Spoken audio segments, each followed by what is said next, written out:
ध्रुव तुला काय दिसतंय? बोट तुटल्यासारखं दिसतंय आणि बोटामध्ये अंतर असल्यामुळे बोट हवेमध्ये तरंगतंय असं दिसतं. राजनंदिनी तू काय अनुभव घेतलास? बोट आपलं तुटल्यासारखं दिसतंय, बोटामध्ये अंतर असल्यामुळे आपले बोट हवेत तरंगतं असं दिसतं.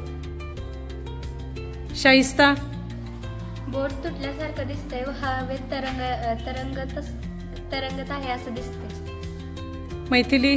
बोट तुटल्यासारखं दिसतंय व हवेत तरंगत आहे असं जाणवतं. हा जो आपण प्रयोग केला याच्यामध्ये 2 बोटामध्ये आपल्या 2 सेंटीमीटर पेक्षा जास्त अंतर आहे.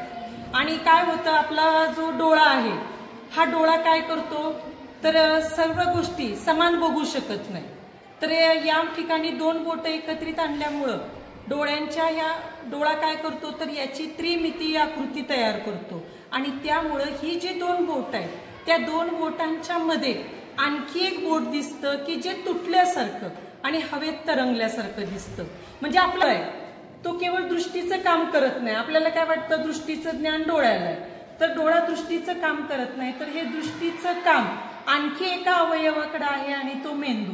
आपला मेंदू काय करतो, दृष्टी नियंत्रित करतो. एखाद्या वस्तूची कशी प्रतिमा असावी, काय प्रतिमा असावी, हे मेंदू आणि डोळा यांच्यामध्ये एक प्रकारचा समन्वय असल्यामुळं काय होतं, आपल्याला ही 2 बोटं बरोबर आपल्या डोळ्याच्या समोर आणली की या ठिकाणी काय होतं, थोडासा मेंदूचा गोंधळ होतो. का तर आपली नजर तिथे एकत्रित आहे आणि मेंदूचा गोंधळ झाल्यामुळं मेंदू या 2 बोटांची व्यवस्थित प्रतिमा करू शकत नाही, मध्यंतरी प्रतिमा तयार होते. याला दृष्टीभ्रम म्हणतात, आय इल्युजन म्हणतात. वेदिका तुला काय अनुभव आला? बोटात अंतर असल्यामुळे बोट तरंगल्यासारखे दिसतं.